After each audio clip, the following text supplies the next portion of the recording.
روزگار حاصل کرنے کا وظیفہ. روزگار حاصل کرنے کے لیے کون سا وظیفہ بہتر ہے؟ محمد شہزاد رحیم یار خان. دیکھو رسول اللہ صلی اللہ علیہ وسلم نے ارشاد فرمایا کہ رات کا جب آخری حصہ ہوتا ہے تو اللہ تعالیٰ آسمان دنیا پر آتے ہیں اور 3 ندائیں لگاتے ہیں.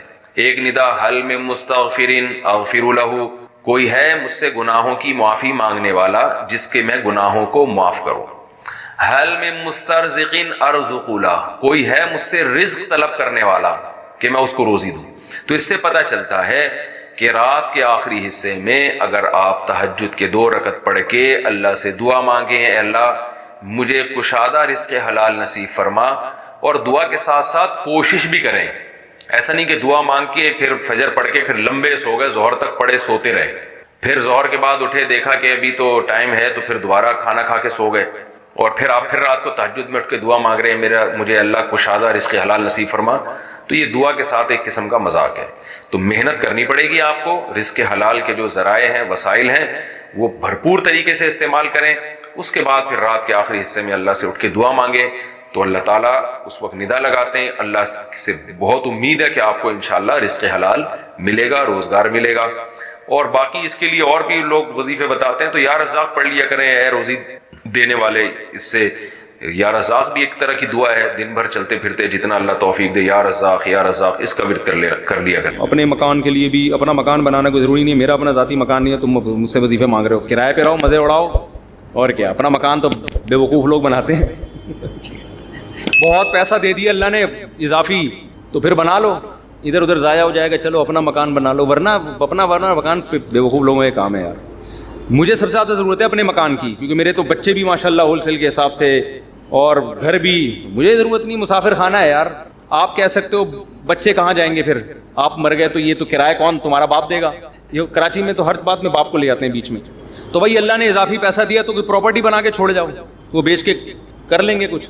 کہ مگر کرائے پہ رہنے کا جو مزہ ہے وہ اپنے مکان میں مزہ نہیں ہے. کرائے میں رہنے کا مزہ ہے کہ واٹ لگاؤ اس کے مکان کی. حقیقت اپنے مکان کا نلکا بھی ٹوٹتا ہے نا، غم ہوتا ہے. مالک مکان نے کروڑوں روپے لگا کے گھر بنایا، تم تھوڑا سا کرایہ دے کے اس میں انجوائے کرو، ٹھیک ہے نا.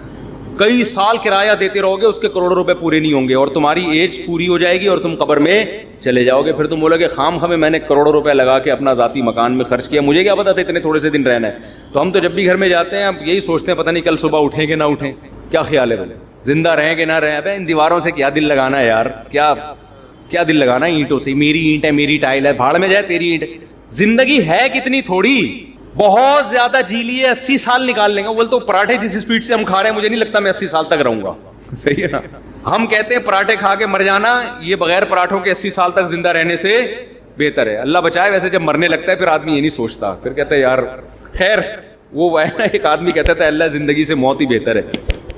بار بار کہتا تھا تو کوئی درخت پہ چڑھ کے کسی نے رسی پھینک دی، اور یہ اس نے رسی دیکھی دعا مانگ رہے ہیں اللہ زندگی سے موت ہی بہتر ہے. تو جب بندہ دیکھا نا، اس نے کہا یہ کیا ہے. اوپر سے آواز آئی اے میرے بندے میں اللہ ہوں، میں نے تیری دعا سن لی ہے، تو یہ پھندا گلے میں ڈال، میں کھینچ لوں گا اوپر تجھے. تو کہتے ہیں اللہ یہاں تو کوئی مذاق بھی نہیں کر سکتا. تو بہرحال زندگی کا کوئی بھروسہ. بہت جی لی 80 سال جی لیں گے تو 80 میں کتنا ٹائم رہ گیا. ایسے ٹھک ٹھک ٹھک ٹھک کر کے ٹائم گزرتا ہے، اور وہ بھی بہت ہی مشکل ہے. اگلے سال کا بھروسہ نہیں ہے یار. تو کیا میرا مکان، میری گاڑی، میری سے بیوی ہونی چاہیے آدمی.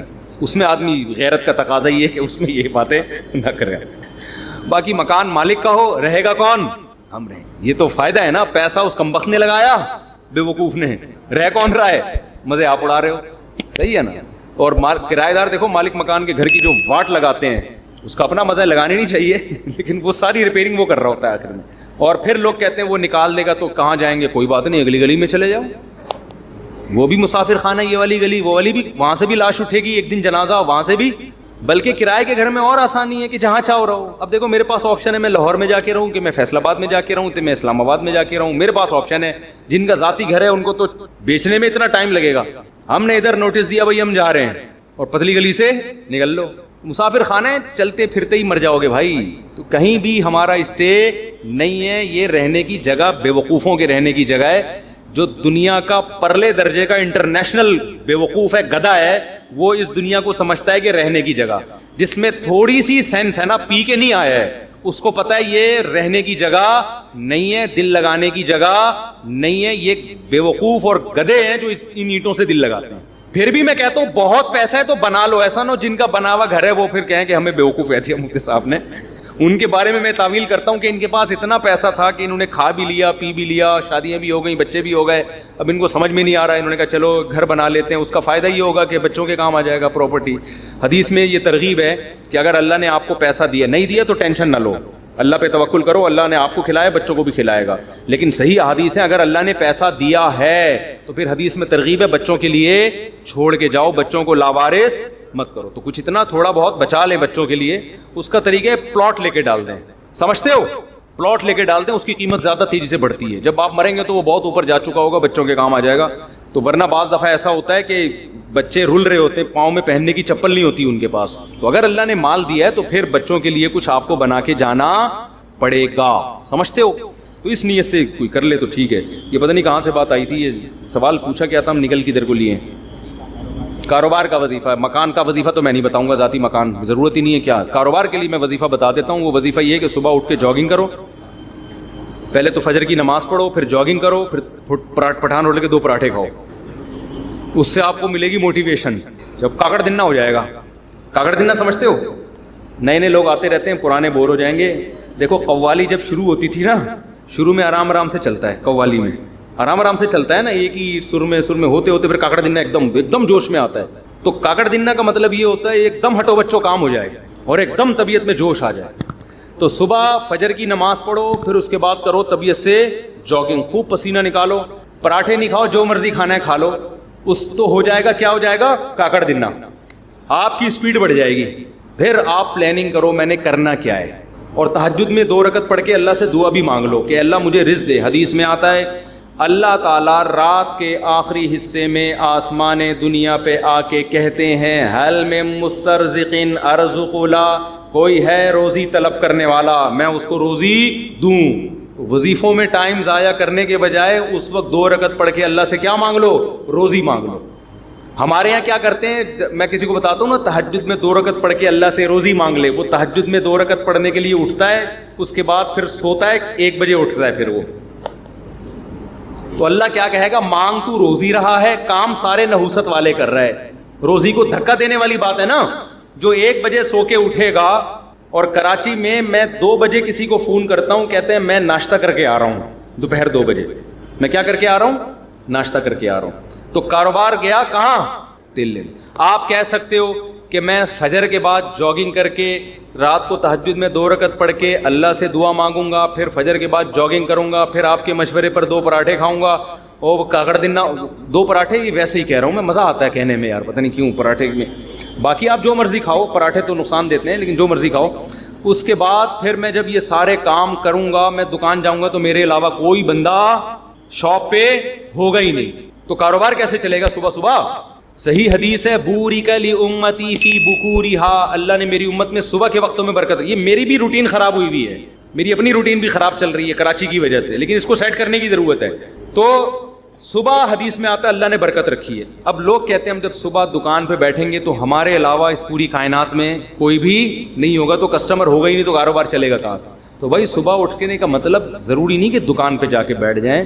صبح آپ کاروبار کی پلاننگ کرنا شروع کر دیں, بیٹھ کے آپ انٹرنیٹ پہ بیٹھ جائیں کہ یار کیا چیز پروڈکٹ مارکیٹ میں چل رہی ہے جو سستی اٹھا کے مہنگی بیچ سکتا ہوں. کاروبار کا مطلب دکان میں بیٹھنا تھوڑی ہوتا ہے, پلاننگ بھی تو کرنی ہوتی ہے نا.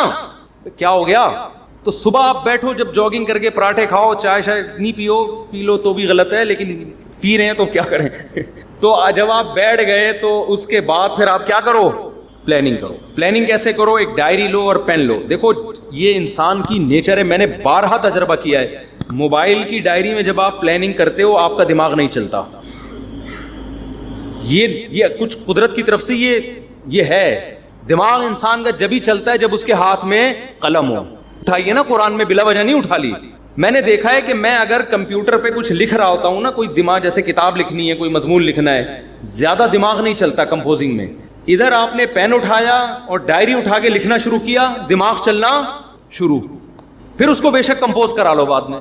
تو آپ پین اٹھاؤ, ڈائری اٹھاؤ اور لکھو کہ یار میں نے کاروبار کرنا کیا ہے.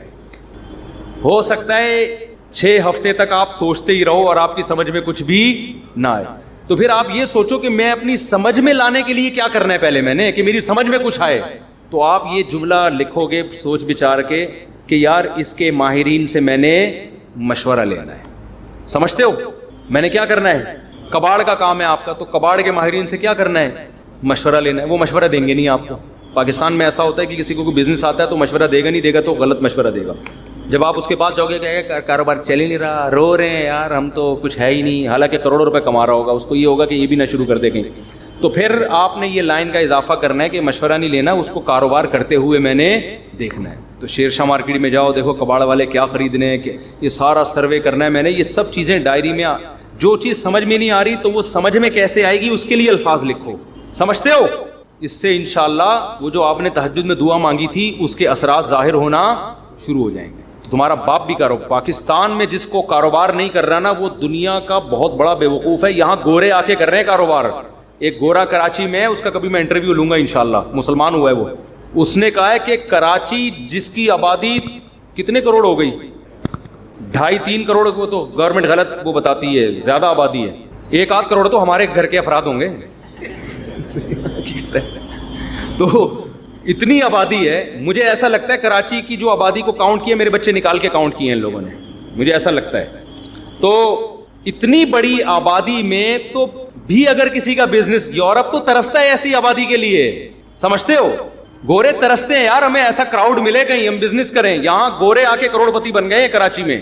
تو کراچی میں اگر کسی کا کاروبار نہیں چل رہا ہے, اس کا مطلب وہ کاروبار کے علاوہ دنیا کا کوئی اور کام کر لے, وہ پھر کہیں بھی نہیں چل سکتا. میں نے صدر میں دیکھا گرمیوں میں ایک آدمی کولر لے کے بیٹھا ہوا ہے ٹھنڈے پانی کا, لاکھوں روپے کماتا ہے اس, کیونکہ صدر میں پانی چاہیے ہر آدمی کو. وہ کولر لے کے بیٹھا ہوا ہے, پلا رہا ہے, لے بھی پی لے, سارا دن 5 روپے کا پتہ نہیں 10 روپے کا گلاس بیچ کے اسی سے ٹھیک ٹھاک. گنے کے رس والوں نے پراپرٹیاں خرید لی ہیں یہاں پہ, گٹکے والے بحریہ ٹاؤن میں گھر لے رہے ہیں.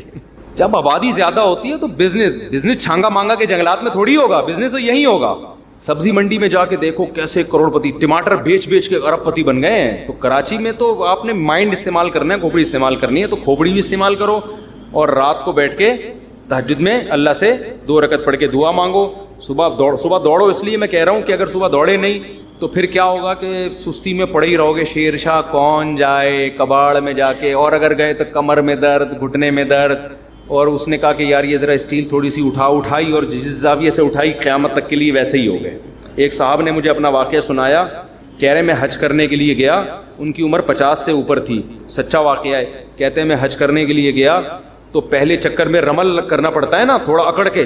کہہ رہے میں نے یوں کیا تو میں یوں ہی ہو گیا, کیونکہ عادت ہی نہیں تھی ورزش کرنے کی, چلنے پھرنے کی. کہہ رہے ہیں ایسا پٹھے میرا پہلے جھٹکے میں ہی اٹکے ہیں, اکڑے ہیں, کہ اس کے بعد میں کافی ٹائم لگا دوبارہ نارمل کنڈیشن میں آنے میں. مالشیں ہوئی, پتہ نہیں میڈیسن لیے, پھر جا کے وہ رمل ہی رہا ان کا. اب تک میرا خیال ہے رمل ہی ہوتا رہا ان کا, گھر میں بھی رمل کرتے ہوئے آئے. تو یہ حال ہو جاتا ہے انسان کا. تو اس لیے میں کہہ رہا ہوں صبح دوڑو گے تو ذرا فائدہ ہوگا. تو یہ وظیفہ میں نے آپ کو بتا دیا, اس پر عمل کریں. پھر بھی پیسہ نہیں آیا تو اس کا مطلب اللہ نے آپ کی قسمت میں کیا لکھی ہوئی ہے؟ غربت. پھر وہ نجومی والا واقعہ سوچا کریں کہ ایک نجومی کے پاس گیا غریب آدمی کہ بھائی میرے پاس پیسہ یہ کیا ہے, میں بہت پریشان ہوں غربت سے. اس نے کہا, اور لکیریں دیکھ کے کہا 10 سال اور پریشان رہیں گے آپ. یہ خوش ہو گیا کہ پھر اس کے بعد شاید پیسہ آ جائے. اس نے کہا پھر پیسہ آئے گا. اس نے کہا نہیں, پھر آپ کو غربت کی عادت ہو جائے گی, پریشانی ختم ہو جائے گی. تو آپ اس طرح سے بزنس کریں, یا تو پیسہ آ جائے گا ورنہ آپ کو کھجل خواری کی عادت پڑ جائے گی. یہ بھی ٹھیک ہے, کیا خیال ہے؟ اس کا اپنا مزہ ہے بھائی. یہ جو رات کو گٹر کے ڈھکن پہ بیٹھے ہوئے ہوتے ہیں, آپ کیا سمجھتے ہیں ٹینشن میں ہوتے ہیں بے روزگار لوگ؟ تو لائف کو انجوائے کر رہے ہوتے ہیں. دیکھو اللہ تعالیٰ نے جو ہمیں قرآن میں آیات بتائی ہیں, یہ سب ہمیں اللہ کی طرف کھینچتی ہیں کہ ہم اللہ کے بن کے رہیں. جیسا جیسے اللہ کہہ رہا ہے ویسے کریں, اپنے عمل کو درست کریں. سورہ بقرہ میں اللہ کا ارشاد ہے, لیس البر ان تولوا وجوہکم قبل المشرق والمغرب ولکن البر من آمن باللہ والیوم الآخر والملائکۃ والکتاب والنبیین. فرمایا ادھر ادھر منہ کر لینا یہ کوئی نیکی نہیں ہے. اصل نیکی یہ کہ پہلے اپنا ایمان درست کرو, اور پھر وَأَقَامَ الصَّلَاةَ وَآتَى الزَّكَاةَ وَالْمُوفُونَ بِعَهْدِهِمْ, نماز قائم کرو, زکوٰۃ دو, معاہدوں کی پابندی کرو, اور وَآتَى الْمَالَ عَلَىٰ حُبِّهِ, صرف اللہ سے محبت کی بیس پر ذوی القربى رشتہ داروں کو پیسے دو, رشتہ داروں کو پیسے دو. وَالْيَتَامَى, یتیموں کو کھلاؤ, یتیموں پہ خرچ کرو. وَالْمَسَاكِينَ, مسکینوں کو کھلاؤ. وابن السبیل، مسافروں پر خرچ کرو. الو نہ بناؤ مسافر کو کہ اس کو کیا پتا یہاں کے ریٹ کا تو الو بناؤ اس کو، ایسا نہیں، مسافروں کا خیال کرو. تو یہ 4 قسم کے طبقے پر احسان کرو، اور نماز بھی قائم کرو اور زکوٰۃ الگ سے دو. اور والصابرین فی البأساء والضراء، کوئی پریشانی آئے تو صبر کرو، چاہے وہ مالی پریشانی ہو، فی البأساء والضراء جسمانی پریشانی، وحین الباس اگر میدان جنگ میں لڑنا پڑے تو میدان جنگ میں صبر سے لڑو. اولئک الذین صدقوا، اللہ فرماتے ہیں جن لوگوں کی یہ صفات ہیں یہ ہیں سچے ایمان کے دعوے میں. ہم لوگوں نے اسلام کو بھی ایک، یعنی یوں سمجھیں کہ ایک فیشن ہوتا ہے نا، مختلف قسم کے موسموں میں مختلف قسم کی ایکٹیویٹیز ہوتی ہیں. محرم میں ہمارے ایک نئی قسم کی ایکٹیویٹیز ہوتی ہیں، ربیع الاول میں الگ قسم کے مسلمان بنے ہوتے ہیں ہم لوگ، ٹھیک ہے نا. تو یہ 2 مہینے خاص طور پر ایسے ہیں جس میں یہ 2 مہینے کی جتنی ہماری ایکٹیویٹیز ہیں وہ سب ہم اخپل طریقے سے گزارتے ہیں. جس طرح اللہ اس کے رسول نے بتایا اس طرح سے نہیں گزارتا. اسلام میں کسی کی یوم ولادت یا یوم شہادت یا یوم وفات اس کو کوئی اہمیت نہیں دی گئی ہے. اگر دی گئی ہوتی تو سب سے پہلے محمد صلی اللہ علیہ وسلم کا یوم وفات کا دن ایسا تھا کہ اس پہ ہمیں غم منانے کا حکم دیا جاتا، اور یوم ولادت ایسی تھی جس پہ ہمیں خوشی منانے کا حکم دیا جاتا. کہیں بھی نہیں ملتا ہمیں. بعض حضرات یہ کہتے ہیں کہ آپ صلی اللہ علیہ وسلم کو خواب آیا تھا جس میں بتایا گیا کہ آپ کے نواسے حضرت حسین جو جنت کے سرداروں کے، جنت کے نوجوانوں کے سردار ہیں، ان کو آپ کی امت شہید کرے گی. تو آپ بلک بلک کے رونے لگے. اس سے بعض لوگ استدلال کرتے ہیں دیکھو غم حسین میں رونا چاہیے. تو یاد رکھو نبی صلی اللہ علیہ وسلم کو جب اطلاع ملی آپ کو غم ہو آپ روئے، تو جب بھی کوئی غم کسی کو پہنچتا ہے اس کی آنکھوں سے آنسو نکلنا یہ نیچرل ہے. تو ایسی خبر کو سن کے آپ کو رونا آ جائے تو یہ سنت ہے، اس میں کوئی حرج نہیں ہے. لیکن کیا ہر سال نبی صلی اللہ علیہ وسلم جس دن یہ خواب آیا تھا تو اگلے سال اسی تاریخ میں دوبارہ روئیں، پھر اسی تاریخ میں دوبارہ روئیں؟ بھائی جب غم کی خبر ملی تو روئے آپ صلی اللہ علیہ وسلم. حضرت جعفر طیار آپ کے چچا زاد بھائی، ان کی شہادت کی آپ کو اطلاع ملی تو بھی آپ کے آنکھوں سے آنسو جاری ہوئے. تو کیا اب حضرت جعفر کے غم میں رونا بھی سنت ہوگا؟ بولو نا بھائی. اگر آپ صلی اللہ علیہ وسلم حضرت عثمان کے دور میں زندہ ہوتے اور اس طرح بے دردی سے حضرت عثمان کو شہید کیا جاتا تو کیا آپ نہ روتے ہیں بھائی؟ تو پھر حضرت عثمان کی یوم شہادت پہ رونا بھی کیا ہے؟ سنت ہونا چاہیے نا. حضرت عثمان کی شہادت کی نبی کو اطلاع ملی تھی، وہ جھوٹی افواہ تھی. صلح حدیبیہ کے موقع پر آپ صلی اللہ علیہ وسلم نے حضرت عثمان کو قاصد بنا کے بھیجا، اطلاع ملی کہ ان کو شہید کر دیا. آپ ایسا درد اور ایسا غضبناک ہوئے کہ آپ نے 1400 صحابہ سے موت پر بیعت کی. تو جب آپ کو سچی مچی کی اطلاع ملتی کہ واقعی ابھی تو افواہ تھی، یقین نہیں تھا، جب آپ صلی اللہ علیہ وسلم کو حقیقت میں اطلاع ملتی کہ آپ شہید ہو گئے تو کیا آپ نہ روتے؟ آپ صلی اللہ علیہ وسلم کو اپنی نواسی آپ کی گود میں تھی، اس کا انتقال ہوا، آپ کی آنکھوں سے آنسو جاری ہوئے. صحابہ نے کہا یا رسول اللہ آپ تو ہمیں صبر کی تلقین کرتے ہیں، آج آپ رو رہے ہیں. تو فرمائیے اللہ کی رحمت ہے، یہ تو اللہ کی رحمت ہے بھائی، اولاد ہے میری. تو کیا جب حضرت وہ جو آپ صلی اللہ علیہ وسلم کی نواسی کا انتقال کی تاریخ آئے گی تو ہم سب روئیں گے بیٹھ کے؟ بولو نا بھائی. تو کہاں کی کہاں لگا دیتے ہیں. دیکھو ہر بدعت کو جائز کرنے کے لیے نا کچھ دلیل ہر ایک کو مل جاتی ہے. تو میں بار بار کہتا ہوں جو شیعہ حضرات ہیں ان کا مسلک ہے، وہ تو صحابہ کو نہیں مانتے، تو ان کا جو مسلک ہے ان کو کرنے دیں، ان کے کام میں ٹانگ نہ اڑائیں، نہ ان سے بحث کریں، نہ ان کے کام میں ٹانگ اڑائیں. بولے بھائی آپ کا مسلک ہے آپ کریں. میں کہتا ہوں جو سنی لوگ ہیں جن کے اصول ہی الگ ہیں ان سے، وہ یہ سب کیوں کر رہے ہیں؟ بھائی یا تو ادھر ہو جاؤ، شیعہ بن جاؤ. کس نے روکا ہے؟ کوئی گورنمنٹ کی طرف سے پابندی تھوڑی ہے، کوئی پابندی نہیں ہے. آپ شیعہ بن جائے کوئی نہیں روکے گا آپ کو. کوئی شیعہ سنی بننا چاہے اسے کوئی نہیں روکتا، کوئی سنی شیعہ بننا چاہے اسے کوئی نہیں روکتا. لیکن جب آپ سنی ہیں تو پھر آپ کو ان اصولوں پہ چلنا پڑے گا جو اہل سنت والجماعت علماء نے بتائے ہیں. اہل سنت والجماعت کے ہاں رونا عبادت نہیں ہے. ہاں آپ نے کسی دن کربلا کا واقعہ سنا، چاہے محرم میں سنا، ربیع الاول میں سنا، حضرت حسین رضی اللہ تعالیٰ عنہ کی ایک جو دردناک شہادت کا واقعہ آپ نے سنا، آپ کو رونا آ گیا، تو یہ عین ایمان کی علامت. میرے بیان اب ویڈیو ریکارڈ ہوتے ہیں، پہلے ریکارڈ نہیں ہوتے تھے، آڈیو چلتے تھے. تو میں نے 2 دفعہ زندگی میں پہلی دفعہ جب یہ واقعہ بیان سنا، بیان کے دوران میں بھی رو رہا تھا اور سننے والے بھی رو رہے تھے. نیچرلی آ گیا رونا. پھر دوبارہ میں نے یہ واقعہ بیان کیا، مجھے بھی رونا آ گیا اور سننے والوں کو بھی آ گیا. یہ نیچرل جو آ گیا. لیکن اگر میں اس لیے بیٹھوں کہ میں روں، آج میں پروگرام ہے باقاعدہ، بولو بھائی، رونے کا، اور آپ کو بھی رلاؤں گا، اور وہ محرم کا واقعہ میں اگر ربیع الاول میں بیان کروں گا تو رونا آ گیا مجھے. تو جو خود سے کسی کا واقعہ سن کے رونا آ جائے اس پہ پابندی نہیں ہے, بلکہ اہل بیت سے محبت کی علامت ہے. لیکن یہ واقعہ جب ہم نے بیان کیا حضرت حسین کا تو مجھے رونا آیا. بالکل اسی طرح رونا جب حضرت عثمان کا واقعہ بیان کیا تو بھی آیا. ظلم تو ان پر بھی ہوا تھا, کوئی کم تھوڑی ہوا تھا. بلکہ مجھے یاد ہے جب میں نے پہلی دفعہ نبی صلی اللہ علیہ وسلم کی سیرت پڑھی, بالکل چھوٹا بچہ تھا میں اس وقت, میری عمر 9 یا 10 سال ہوگی, اور وہ آپ صلی اللہ علیہ وسلم کی وفات کا واقعہ لکھا تھا.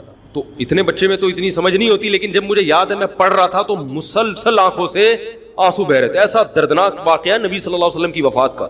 تو وہ تو کسی کے بھی وفات کی خبر جب ہم سنتے ہیں تو نیچرلی رونا آتا ہے انسان کو. کبھی وہ انسان کوشش تو برداشت کرنے کی کرنی چاہیے, لیکن اب ہمارے ہاں واقعات سنا سنا کے باقاعدہ رونے کے پروگرام ہوتے ہیں. یہ اسلام کی تعلیمات نہیں ہے, یہ اسلام کی تعلیمات نہیں ہے, کیونکہ اسلام میں صبر کا حکم ہے. جو خود سے رونا آ جائے نا انسان کو تو وہ ایک نیچرلی ہے. اور کربلا کا واقعہ صرف اس نیت سے بیان کرنا کہ تاکہ میں بھی رہوں آپ بھی رہو, یہ غلط ہے. یہ اہل سنت والجماعت کے ہاں یہ اسلامی تعلیمات کے منافی ہے. سمجھ میں آ رہی ہے بات کہ نہیں آ رہی؟ اور کسی مخصوص دن کے ساتھ تو ویسے بھی خاص نہیں ہے یہ. اور ویسے بھی شریعت میں صحیح بخاری مسلم کی حدیث ہے, آپ صلی اللہ علیہ وسلم نے نوحہ کرنے والی عورتوں پہ لعنت, نیاحہ کہتے ہیں چیخنا چلانا. آپ کو پتہ ہے زمانے جاہلیت میں جب کسی کی میت ہوتی تھی تو باقاعدہ پیسے دے کے عورتوں کو رلوایا جاتا تھا, پیسے دے کے. آج بھی بہت جگہوں پہ یہ ہو رہا ہے, پیسے دے کے رلوایا جاتا ہے. تو نبی نے تو ان عورتوں پہ لعنت کی جو فری میں روتی ہیں, پیسے دے کے نہیں, جو فری میں میت پہ روتی ہیں. اور چیخ چلا کے رونا تو ویسے ہی حرام ہے اسلام میں. میت پہ جب بھی نبی صلی اللہ علیہ وسلم روئے ہیں آپ کی آنکھوں سے آنسو, بس چیخ چلا کے نہیں روئے ہیں. حضرت جعفر طیار بھی تو اہل بیت میں سے تھے. جب شہید ہوتے ہیں آپ کی 4 جوان بیویاں بیوہ ہوتے ہیں, چھوٹے چھوٹے بچے یتیم ہو جاتے ہیں, تو ان کی بیویاں جب روتی ہیں تو گھر سے باہر آواز آتی ہے. آپ نے پہلی دفعہ سمجھایا جا کے کہ ان سے بولو اپنی آوازوں کو پس کرو. جب دوبارہ تو آپ نے فرمایا منہ پہ خاک پھینک دو جا کے. حالانکہ ان کا جو رشتہ حضرت جعفر طیار سے تھا وہ ہمارا نہیں ہے, ہم تو بہت دور کے ہیں. اہل بیت سے جو جتنا ان کی بیویوں کا رشتہ ہے اتنا تو ہمارا نہیں ہے نا. ان کو چیخ کے رونے کی اجازت نہیں دی. اور آج ہمارے ہاں کیسے ہوتا ہے, ہاں ہو چیخ رہے ہیں, پیٹ رہے ہیں. گریبان چاک کرنا اسلام میں حرام ہے روتے ہوئے. گریبان چاک کرنا اس پہ لعنت ہے نبی صلی اللہ علیہ وسلم کی. تو آج گریبان بھی چاک ہو رہا ہے, رو بھی رہے ہیں, پیٹ بھی رہے ہیں. تو بھائی وہ شیعہ حضرات کا ایک مسلک ہے, ان کی رائے ہے, ان کو ان کی رائے پہ چلنے دو. آپ جو اہل سنت والجماعت کو فالو کرتے ہو تو یا تو ادھر ہو جاؤ یا ادھر ہو جاؤ, درمیان میلہ لٹکو. درمیانی آدمی کہیں کبھی نہیں ہوتا. درمیان کی جو جنس ہے وہ کہیں کی ہوتی ہے. وہ بیچارہ نہ مرد سے شادی کر سکتا ہے نہ عورت سے. وہ کہتا ہے یا اللہ اگر مجھے آپشن دیتا یا تو ادھر کر دیتا, یا وہ تو ایک اللہ نے آزمائش بنا دی اس کو بیچارے کو, وہ آزمائش ہے, اسی آزمائش پہ اس کو قیامت کے دن اجر ملے گا. لیکن اپنے اختیار سے انسان بیچ کا بننے کی کوشش کرے یہ ٹھیک نہیں ہوتا. اپنے اختیار سے یا تو شیعہ بن جاؤ یا پورے سنی بن جاؤ. تو اہل سنت حدیث کی کتابوں کو فالو کرتے ہیں, اور جو ہماری بخاری مسلم ہے شیعہ حضرات نہیں مانتے ان کتابوں کو, وہ نہیں فالو کرتے ان کو. تو ہم تو ان کو فالو کرتے ہیں. اگر آپ کہتے ہو میں نہیں مانتا ان حدیثوں کو تو پھر بہت ساری چیزیں اور بھی ہیں وہ بھی چھوڑ دو. پھر آپ سمجھ میں آ رہی ہے بات, پھر وہ بھی چھوڑ دو. تو ہم تو ان کتابوں کو فالو کرتے ہیں. ہمارے نبی صلی اللہ علیہ وسلم کے حکام ہیں میت پہ رونا پیٹنا منع. جب حضرت حسین رضی اللہ تعالی عنہ کا قتل ہوا ہے کربلا میں, اور یقیناً یہ بہت بڑا بدترین ظلم تھا تاریخ کا, تو حضرت جو آپ کے اہل بیت جو باقی بچ گئے تھے ان کا کیا ری ایکشن تھا, جو صحیح اسناد سے جو چیزیں ثابت ہیں ان کا کیا ری ایکٹ تھا. کیا امام زین العابدین نے اس طرح سے نوحے کیے تھے کہ آپ نے سینوں کو پیٹا تھا؟ انہوں نے صبر کیا تھا انہوں نے. اور یہی اہل بیت کی شان تھی. تبھی تو قرآن کے الفاظ کیا ہیں کہ نیکی صرف یہ نہیں ادھر ادھر منہ کر کے نمازیں پڑھ لو, بلکہ والصابرین فی البأساء, جو پریشانیوں کے وقت کیا کرتے ہیں, صبر. تو ہماری نظر میں حضرت حسین کا قتل بھی ایک بہت بڑی ٹینشن, بہت بڑی پریشانی, مگر اس پر ہمیں صبر کا حکم ہے. اگر ہمارے اندر انتقام کی طاقت ہوتی تو انتقام لے لیتے. ہم جو بھی قاتلان حسین تھے ہمیں پتہ چلتا کہ یہ ہے, ہم انتقام لیتے ان سے. اگر انتقام نہیں لے, وہ تو چلے گئے دنیا سے اپنے ٹھکانوں کو, جو جس نے جہنم رسید ہونا تھا وہ تو جہنم رسید ہو چکا ہے. اور اللہ نے حضرت حسین رضی اللہ تعالی عنہ کو شہادت کی برکت سے جنت کے جوانوں کا سردار بنا دیا ہے. تو جس کا جو ٹھکانہ تھا, جس ملعون نے جہاں جانا تھا وہ چلا گیا. اب قرآن کیا کہہ رہا ہے؟ تلک امۃ قد خلت. جہاں بھی قرآن ایسے واقعات بیان کرتے یہ قوم تھی جو گزر گئی. لہا ما کسبت، جس نے جو کیا اس کا بدلہ ملے گا. ولکم ما کسبتم، تم اب تمہارے اعمال اللہ دیکھے گا. اعمال کا مطلب دیکھے گا جن چیزوں کو اللہ نے حلال کیا تم اس پر عمل کرتے ہو، جن چیزوں کو حرام قرار دیا اس سے بچتے ہو کہ نہیں بچتے. یہ چیزیں دیکھی جائیں گی. تو محرم کے ایک الگ، ہمیں محرم نبی صلی اللہ علیہ وسلم کی زندگی میں ہمیشہ آیا ہے، اس میں کیا احکام ہے. محرم میں آپ نے نکاح بھی کیا ہے. محرم منحوس نہیں ہے. محرم تو اشہر حرم میں سے ہے، برکت والا مہینہ ہے. اس میں جو کام کیا جائے گا اس میں برکت ہوگی. اس میں شادی بیاہ کریں گے اس میں انشاءاللہ برکت ہوگی. اس میں کوئی اور عبادت کریں گے اس میں برکت. نبی صلی اللہ علیہ وسلم نے محرم کی الگ فضیلت بیان کی کہ اس میں عبادت کا ثواب، محرم کے روزوں کا ثواب عام مہینوں سے زیادہ ہے. تو یہ سب ہماری شریعت کی تعلیمات ہیں. تو ہمیں ایک طرف ہو جانا چاہیے، ہمیں اسی کو فالو کرنا چاہیے. ہاں یہ وہ دور نہیں ہے کہ آپ دوسروں پہ جا کے انگلیاں اٹھائیں، تم یہ کیوں کر رہے ہو، یہ کیوں. بس چھوڑ دو اس کو، جو جب اس کو سمجھ میں آئے گی تو آ جائے گا، نہیں آئے گی تو 73 فرقے ہیں نا، تو یہ آپ تھوڑی ختم کرو گے، یہ حضرت عیسیٰ علیہ السلام آ کے ختم کریں گے. تو جو کام عیسیٰ علیہ السلام کا ہے وہ خود کرنے کی کوشش بولو بھائی مت کرو. آپ دیکھو کہ ان میں جو صحیح ہے اس کو فالو کرو. باقی بھائی جیسا کر رہے ہو، ہمارے پاس نہ کوئی پولیس ہے نہ کوئی پاور ہے. پولیس بھی ہوتی تو بھی کچھ نہیں کرتی. ہم اگر پولیس میں ہوتے تو کیا کر لیتے. فساد ہوتا ہے ان چیزوں سے. افغانستان میں جب طالبان کی حکومت تھی، او بھائی کون سی والی گھڑی صحیح ہے؟ میری گھڑی میں تو کیا ٹائم ہو رہا ہے؟ کبھی آگے چلیے. اچھا پھر ابھی بس اذان ہونے والی ہے. ٹھیک ہے بتا. تو کیا کہہ رہا تھا یار میں، وہاں افغان طالبان کی جب حکومت تھی 5 سال، تو انہوں نے بھی شیعہ کے امام بارگاہ کو ختم نہیں کیا تھا. سمجھ رہے بات؟ ایک حد بندی کر دی تھی، ختم نہیں کیا انہوں نے بھی شیعوں سے صلح کی تھی، مذاکرات کیے تھے. بھائی ٹھیک ہے آپ اپنی امام بارگاہ کے اندر جو آپ کی ایکٹیویٹیز ہیں آپ وہ کرو. حالانکہ کتنی پاورفل حکومت تھی، اس لیے کہ اتنی بڑی تعداد میں انہوں نے کہا بھائی ہم کیسے پابندی لگائیں، ایک پورا ایسے ممکن نہیں ہے ہمارے لیے. تو گورنمنٹ کے لیے بہت سی چیزیں ممکن نہیں ہوتی، پابندیاں نہیں لگا سکتی گورنمنٹ. تو جو طالبان نہیں ختم کر سکے، حالانکہ طالبان سنی مسلک کے تھے اور وہ شیعہ بالکل ایک. میں نے وہاں امام بارگاہ میں اذانیں بھی سنی ہیں، ریڈیو پہ اذان آتی تھی امام بارگاہ سے، میں نے خود سنی ہے کہ بھائی میں نے یہ کہاں سے آ رہی ہوں؟ افغانستان سے.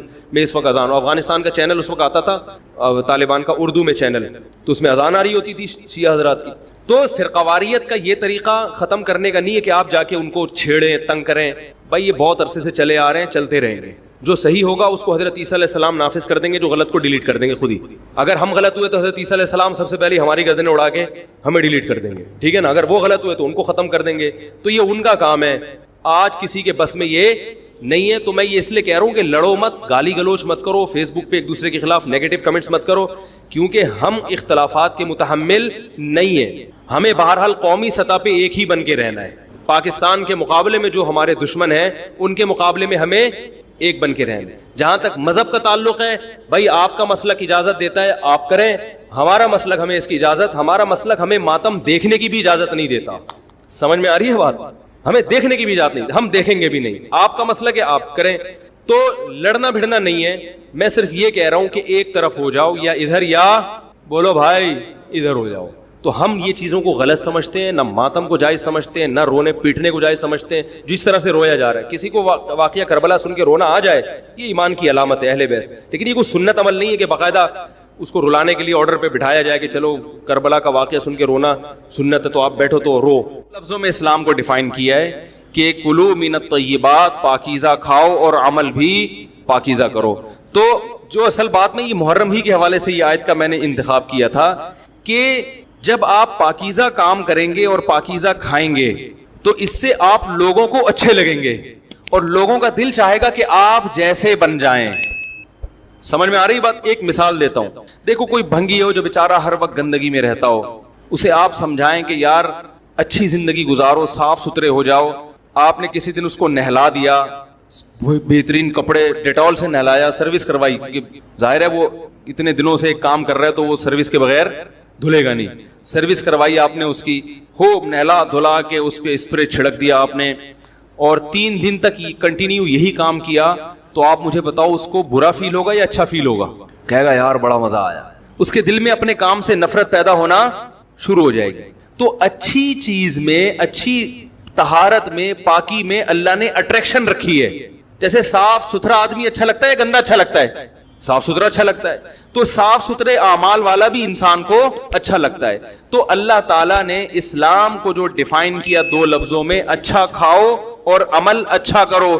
کیا مطلب؟ ایسا کام کرو کہ غیر مسلم تمہاری طرف مائل ہو کہ یار یہ بڑے اچھے ہیں. تو کوئی ایسی رسم اسلام میں جس کو دیکھ کر وحشت ہوتی ہو, اس کا مطلب ہے وہ اسلام بولو بھائی نہیں ہے.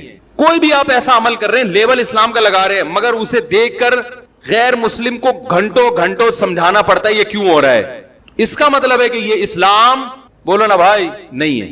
تو آپ مجھے بتاؤ, محرم میں جو کچھ ہو رہا ہے کیا یہ غیر مسلم کو اسلام کی طرف مائل کرے گا؟ یہ عمل ہے بھائی, یعنی کوئی غیر مسلم اسے دیکھ کے مسلمان ہوگا کہ یار ماشاءاللہ بڑا زبردست اسلام ہے.